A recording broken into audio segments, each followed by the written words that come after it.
se nourrit en restaurant d'entreprise et il consomme énormément de lait. Enfin, toute son alimentation vient de l'Ibalaki. Donc, il demande, je rentre en France définitivement, dois-je me faire scanner?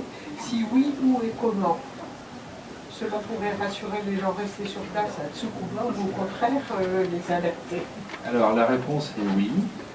Et l'IRSN scanne gratis. Donc il se présente, il peut prendre rendez-vous chez nous et on le recevra volontiers dans la banlieue ouest de Paris au Vésinet, où sont installées nos installations fixes.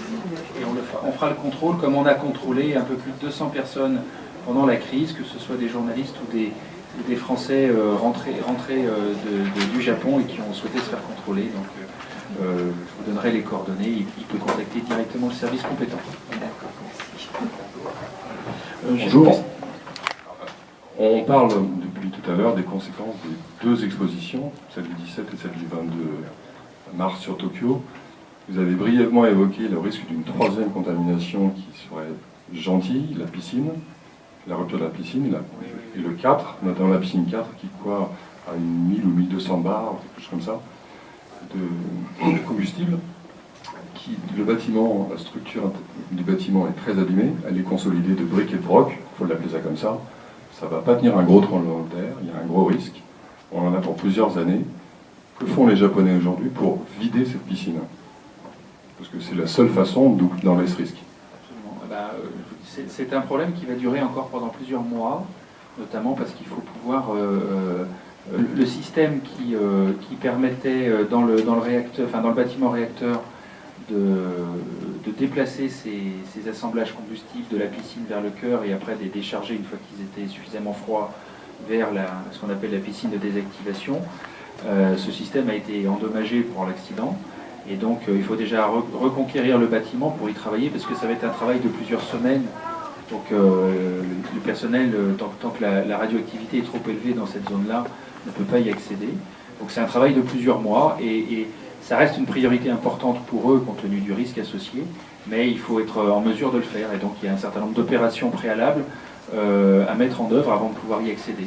Et globalement, l'ordre de grandeur, c'est quelques mois. Et donc ce risque persiste pendant quelques mois. Après, pour y pallier, ils ont malgré tout apporté des renforts importants avec des piliers. Donc ils ont installé un certain nombre de piliers de soutien supplémentaires à cette piscine. Alors vous dire s'ils sont capables de... J'en sais rien, j'ai pas vu les travaux et mon métier c'est pas le génie civil, donc je peux pas vous garantir que la piscine ne tombera pas s'il y a une grosse secousse. Néanmoins c'est un sujet de préoccupation pour le TEPCO et les autorités, et les mesures qu'ils pouvaient prendre à ce stade-là, c'est-à-dire de renforcer les piscines, ça a été fait. Oui, bonjour, j'ai 3 questions. La première pour répondre à votre commentaire sur la différence entre les lacs et le milieu marin. Il se trouve que le Japon est juste à côté de très grandes fosses marines et qu'effectivement une partie des courants peuvent faire partir la radioactivité vers le large et faire jouer le processus de dilution. Mais qu'en est-il de ces grandes fosses marines qui elles, peuvent éventuellement bloquer la progression de boue ou de contamination qui irait vers le fond, et est-ce que ça peut présenter un risque à long terme? Donc ça c'est la première question. La deuxième concerne les poissons. Est-ce que vous pouvez expliquer pourquoi certains poissons réagissent de manière aussi aiguë comme vous avez dit, le flétan, le saumon et l'ailloux? Qu'est-ce qui fait que ces poissons-là réagissent comme ça? Enfin, dernière question qui me vient de France. J'avais été choquée en suivant les informations sur NHK de la réaction parfois dans des écoles ou dans des entreprises où les gens qui avaient été travaillés, avaient été volontaires dans les régions, se retrouvaient après dans l'impossibilité de trouver un emploi parce que les gens ne voulaient pas prendre le risque d'avoir quelqu'un qui avait été irradié. Et de même dans les écoles, il y avait aussi des enfants qui étaient traités comme des pestiférés et aucun enfant ne voulait les toucher. Donc j'en ai parlé en France et la réaction que j'ai eue, c'était qu'un médecin français a demandé à une personne qui suivait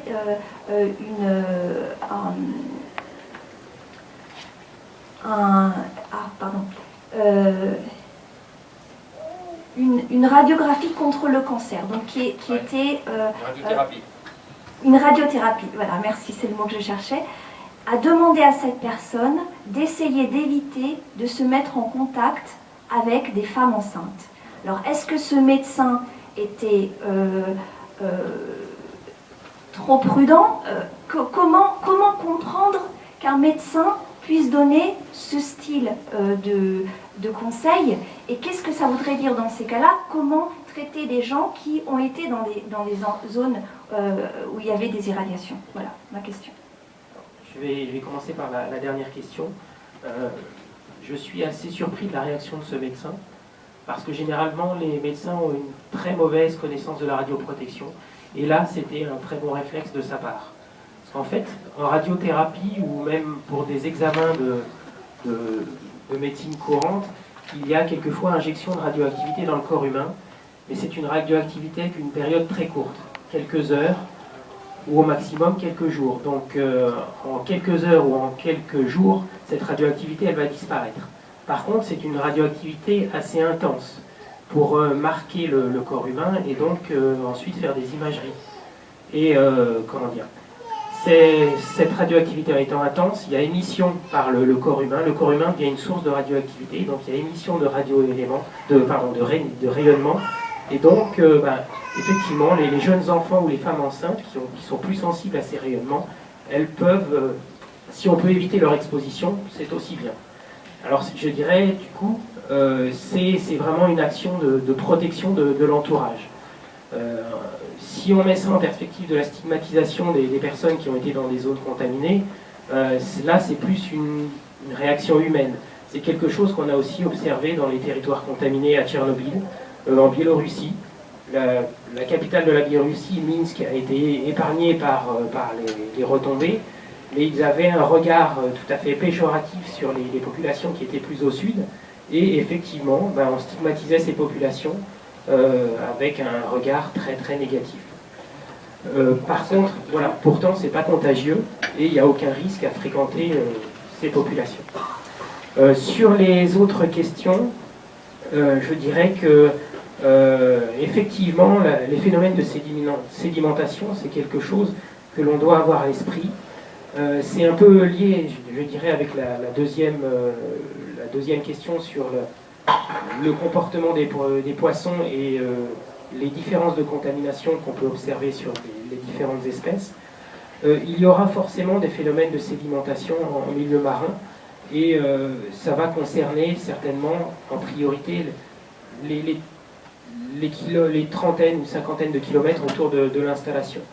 Donc je pense que cette sédimentation va induire des stocks de radioactivité qui pourront ou pas être remobilisés, et ça fait aussi que la sédimentation c'est au fond, donc les poissons de fond dont le comportement et l'alimentation est basé sur la filtration des vases ou des choses comme ça, quelquefois, fait que on devrait comment dire, observer une contamination de ces poissons qui va persister dans le temps.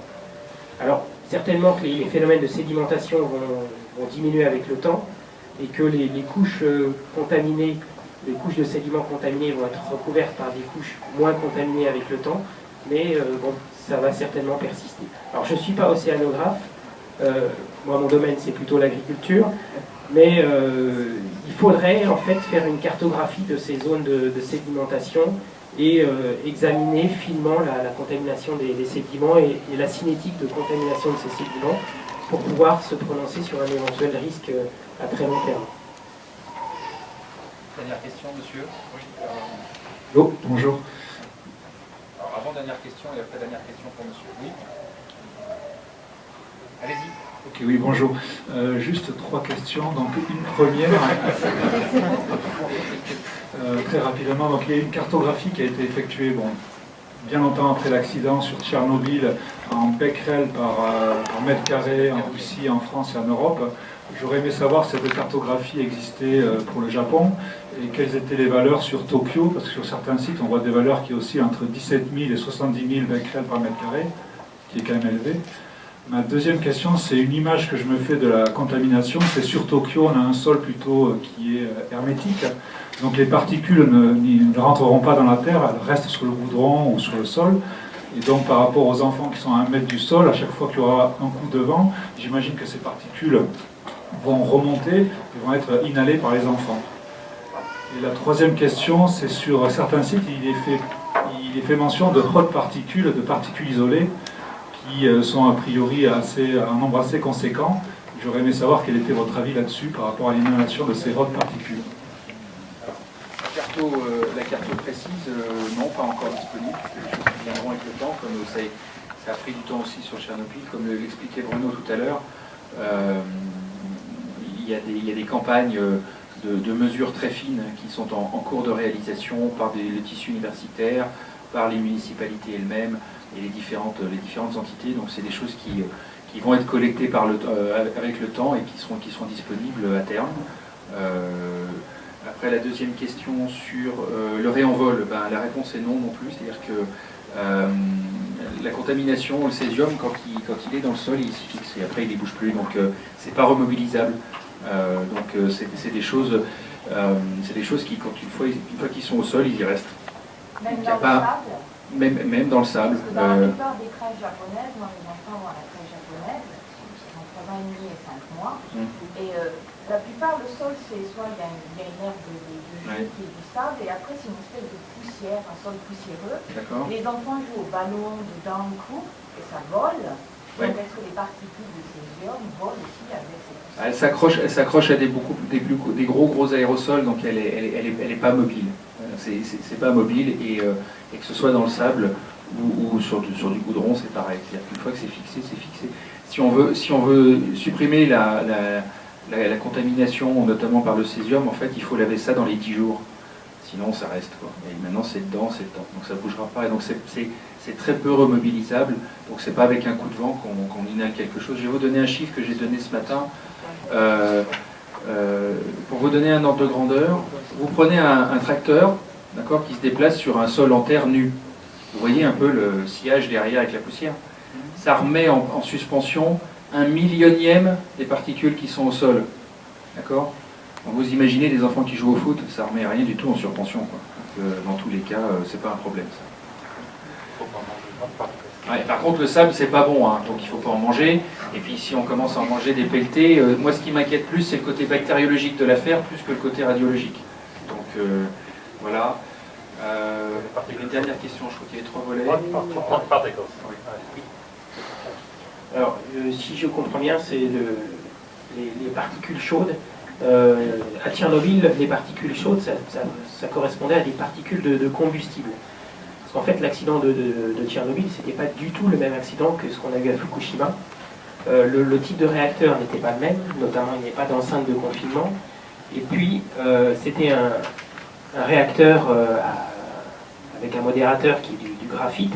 Et lorsqu'il y a eu l'explosion, ce modérateur a pris feu en alimentant un gigantesque incendie qui a emmené ces particules de combustible dans l'atmosphère et elles se sont redéposées dans l'environnement proche de l'installation, je dirais dans les 30 km autour de l'installation. À Fukushima, l'enceinte de confinement, elle a joué son rôle. Je dirais le combustible, il a fondu, mais il est resté en partie dans la cuve ou dans l'enceinte de confinement. Donc, si du plutonium a pu sortir en très faible quantité, c'est sous forme d'aérosol et c'est pas sous forme de particules de combustible. Donc la probabilité qu'on trouve des particules de combustible dans l'environnement de Fukushima, elle est à mon avis quasi nulle.